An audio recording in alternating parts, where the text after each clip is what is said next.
for every misfortune. Witches are supposed to walk in the night, take on the form of animals and cause harm to other people. It's a country where everyone believes in the power of magic. At that point, the cat's transformed into a young woman. Where nearly half the prison population are convicted witches.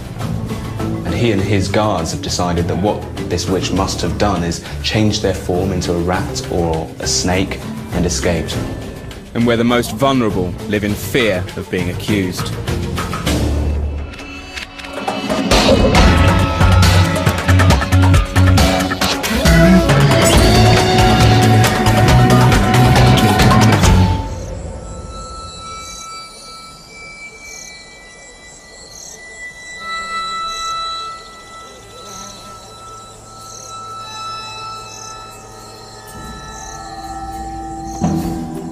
Our journey started in the Baye province in the southwest of the country. We'd heard many people here believed witchcraft was a real and present threat to their everyday lives. In Bokoko village, we found Mala Marceline, the local traditional healer, in the middle of a healing ceremony. Villagers come to her seeking answers to unexplained misfortunes, many of which they suspect are caused by witchcraft. The traditional healer and all her assistants have performed the ritual dance, and she's now getting ready to look into the fire and try and find out the cause of the ailment of all these people sat over there. For a fee, healers like Marceline claim they can help with anything from family disputes to money problems and illnesses. This lady who's lying down here has a worm in her throat, and they're about to perform a ritual to try and get this worm out. There are hundreds of healers across the country who wield huge influence, and their authority is rarely questioned. The patient was told the worm was the cause of her sore throat, and that this ritual would cure her. There was no witchcraft suspected in this case, but Marceline said sorcery was a common problem. Marceline, how long have you been a traditional healer for? Marceline said she inherited what she called magic from her mother, which gave her the power to heal. Through her adult life, she claimed to have exposed numerous people who were secretly practicing witchcraft. What is the difference between what you do and what witches do? She told me that witches also inherited their magical gift from their mothers, but the difference was healers use their power for good. She says there are a number of witches in this area, and the only way that people can get away from them and can get cured of the diseases they've caused is by coming to her and people like her. Before French rule, Central Africans were animists. They worshipped nature and the spiritual world. With the introduction of Christianity, supernatural elements from both religions combined to produce a widespread belief in witchcraft. Marceline explained how she detected the presence of sorcery. She said the fire was her window to the spirit world, where she saw the images and the names of those involved with witchcraft.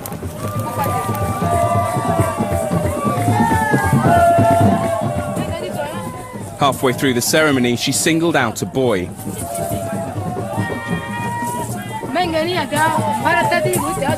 She checked his parents weren't there, and then announced he was unknowingly being possessed by a witch and used to hurt people.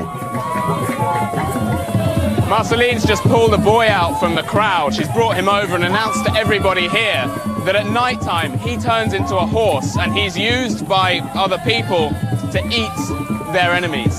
I asked how she knows that. She said she saw it in the fire. The boy was allowed to return to his friends. Across the country, most accusations of sorcery rely on traditional healers identifying witches using similar methods.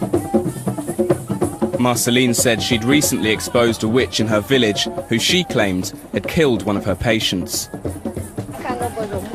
I was taken to see the dead man's son. Bonjour. Bonjour. Bonjour.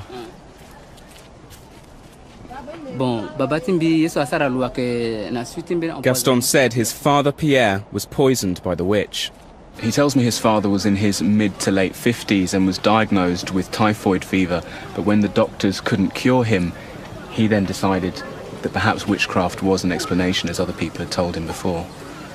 Do you know who was responsible for your father's death?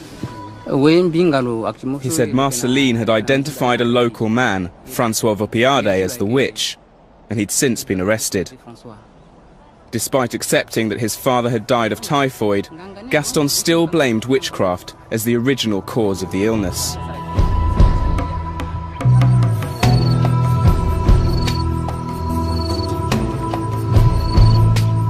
The Central African Republic is classed as a failed state. Ravaged in parts by a 10-year civil war, it's also landlocked and surrounded by other equally unstable and violent countries. Since independence from France in 1960, it's been illegal to use charlatanism and sorcery to harm others. Those found guilty can be jailed for up to 10 years, or even sentenced to death. We went to nearby Mbaiki prison to try and find Francois. We were met by the prison governor, Ambroise Poissa. Do you and your staff have to take special precautions to protect yourselves against witchcraft? The governor told me he didn't think he needed to take precautions. The way he understands it, for a witch to affect you, you have to live in the same village as them and have some kind of conflict with them.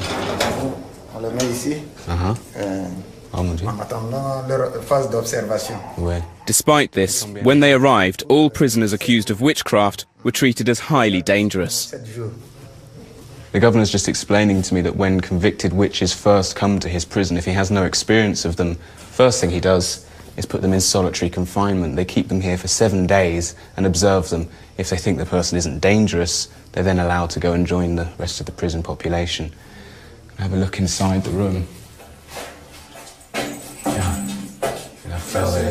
So this chain is used to secure dangerous prisoners or potentially dangerous witches. It'll be chains. Where? The governor told me he once left a suspected witch in this room overnight. In the morning, the man had disappeared.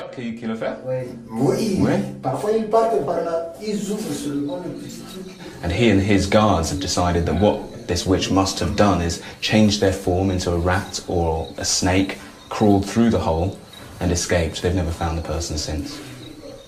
The logical explanation was the inmate had tunnelled out, but once again it seemed witchcraft was being blamed for something that had gone wrong. Nearly a third of the inmates here were either convicted or awaiting trial for practicing sorcery.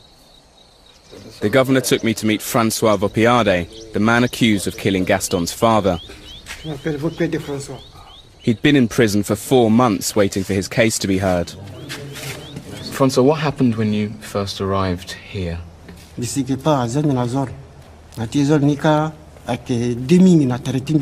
He told me he was taken to a very small cell where he was kept in solitary confinement.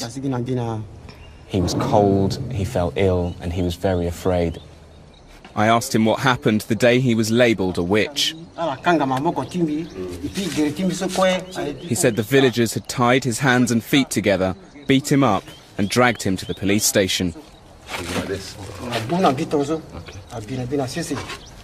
Did you try to prove your innocence?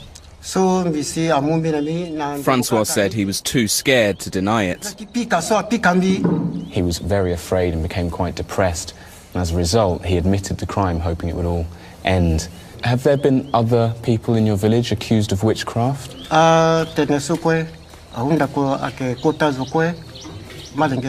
He said others had been accused, and they were mainly elderly people. As far as he's concerned, it's the same in all the villages in this country. Francois told me his trial was scheduled for the following week, and he was going to plead his innocence.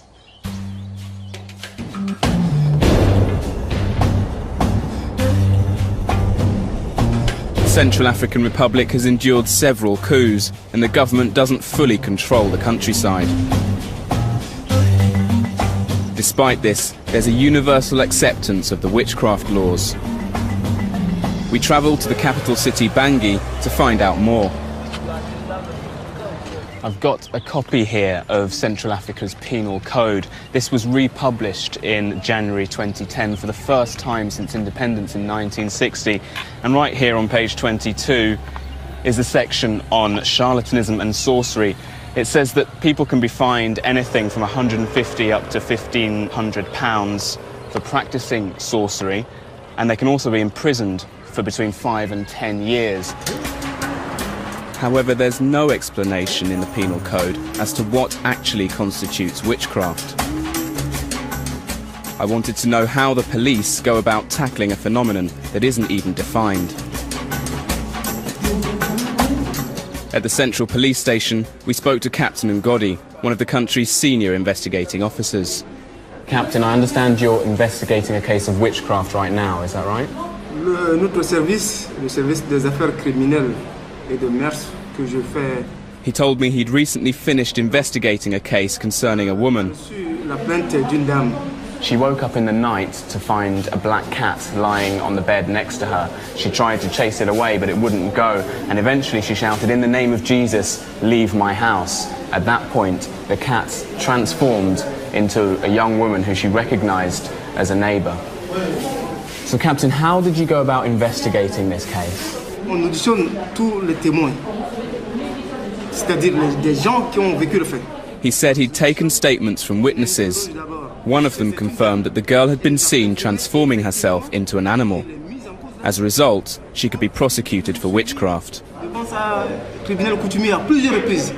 Looking at the evidence you've got, do you think that's enough to prove that she turned into a cat?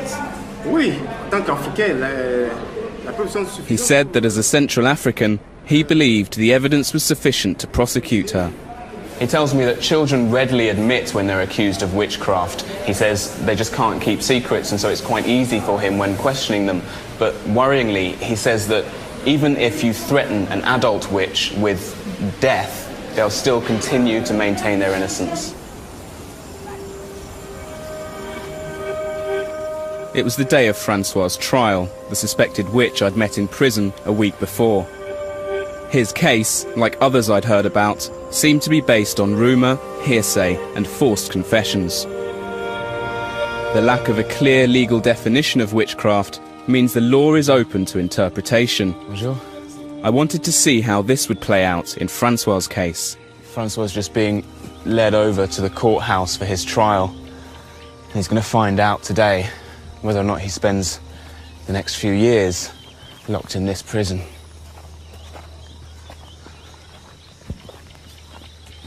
The court was in session, and there was a large turnout. Most defendants don't have legal representation, but a charity had provided Francois with a lawyer. Even though Francois is one of the lucky few who's actually got a lawyer, this is the first time he's been able to speak directly to his lawyer and explain his position. Francois and his lawyer agreed on how they would proceed. Marceline, the traditional healer we met in the village, and Gaston, the dead man's son, arrived to give evidence against Francois. The judge outlined the case, and Francois' lawyer presented his defense. Marceline was the first to testify.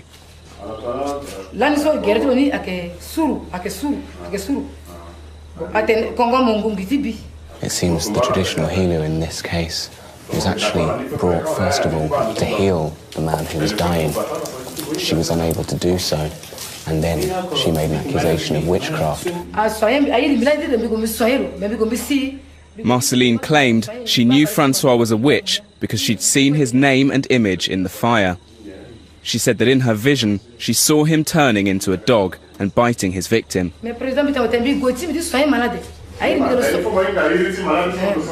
Francois was next to give evidence.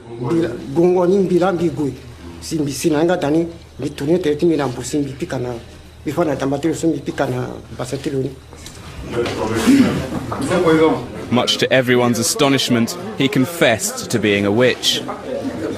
Francois has finally had the opportunity to give evidence for himself. He has admitted that he did turn into a dog But he did bite his victim, and that's how the man became ill and died. Francois' defence had fallen apart. In a last-ditch effort to save him, his lawyer asked the judge to challenge Francois to turn into a dog. The judge asked Francois to demonstrate his powers for the court. But Francois explained that he couldn't demonstrate his magic without a special leaf to rub on his body. His lawyer's final move was to declare Francois was mentally incapable of giving evidence.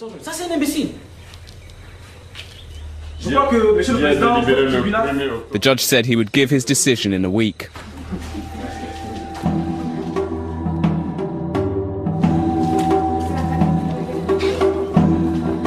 Francois, why did you admit to being a witch?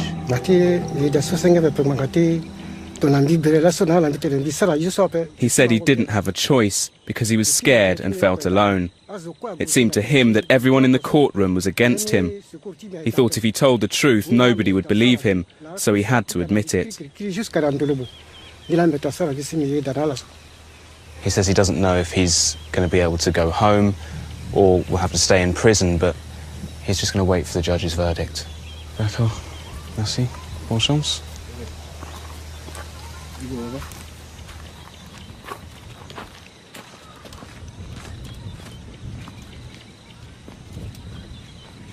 We later heard Francois had been acquitted, but had not returned to his home village.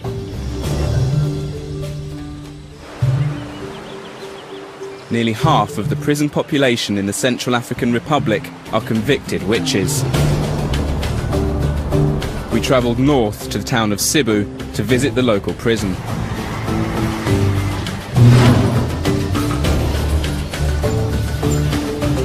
In the men's block, the accused witches were separated from the general population so we could talk to them. So, who among you have been convicted of witchcraft? Okay. 10 of the 18 have actually been convicted, and the rest are awaiting their trials. Their stories of incarceration seemed to stem from arguments with relatives or neighbours, which had resulted in accusations being made. Victor told me he was sentenced because he gave his nephew some money to buy a cake. When the boy bought the cake and ate it, he fell ill, and this man was blamed. He'd served 2 years of his 7-year jail term. It was the longest sentence of all the men here. Most of the men said they'd been beaten in their villages. They all maintained their innocence, but it seemed fear and violence had led some of them to confess. In the Central African Republic, someone is killed every week for being a witch. In some cases, victims are even buried alive. I was taken to the female wing. Bonjour. Yet again, the people I met told me stories of how they'd been caught up in local disputes. Geraldine told me she was a traditional healer. One of her patients accused her of being a witch.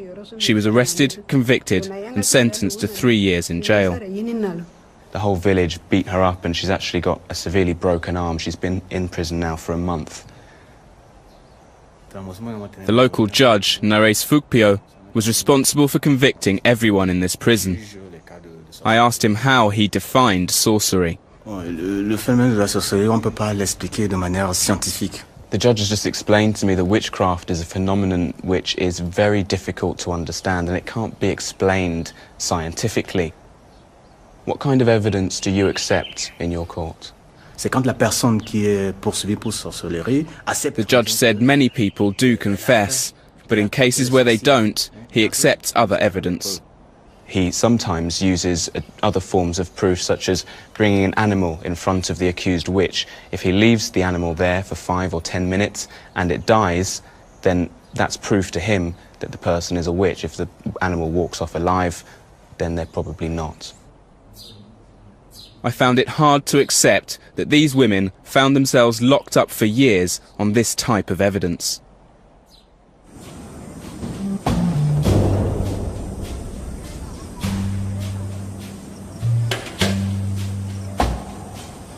Everywhere we went, from the villages to the capital city, we found that rumours and accusations related to sorcery dominated everyday life.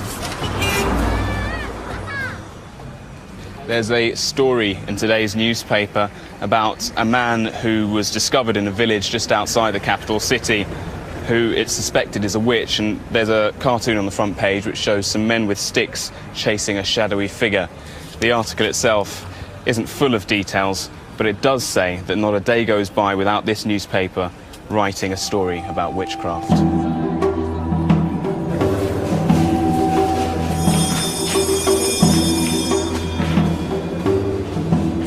We went to the High Court in the capital.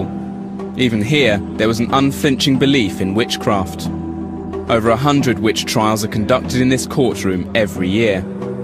We met top judge Arnaud Dubai, who was responsible for overseeing prosecutions. There are many cultures in Africa which believe in witchcraft, but why has the Central African Republic decided to actually create a law?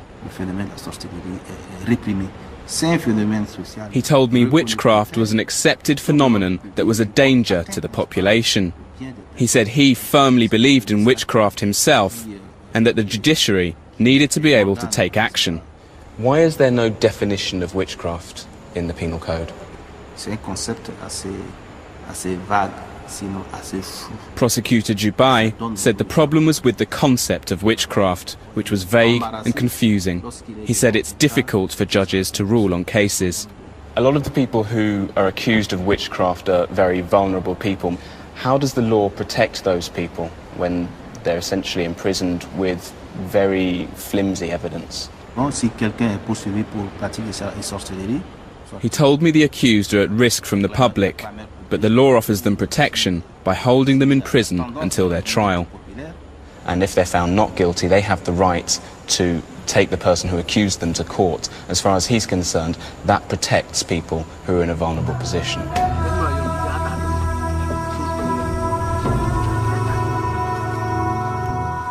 Back in Mbaiki, another day brought another witch trial. 68-year-old Agathe Marie stood accused of using sorcery to kill her grandson and make her daughter ill.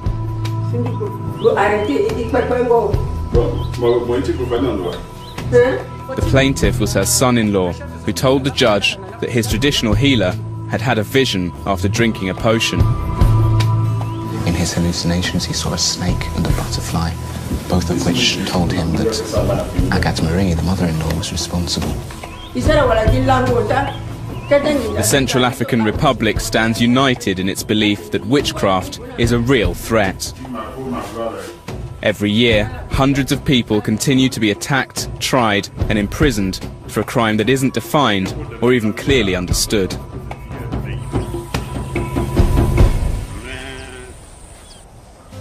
If you want to find out more about witchcraft in the Central African Republic, or any other issue covered on Unreported World, please visit our website at channel4.com/unreportedworld.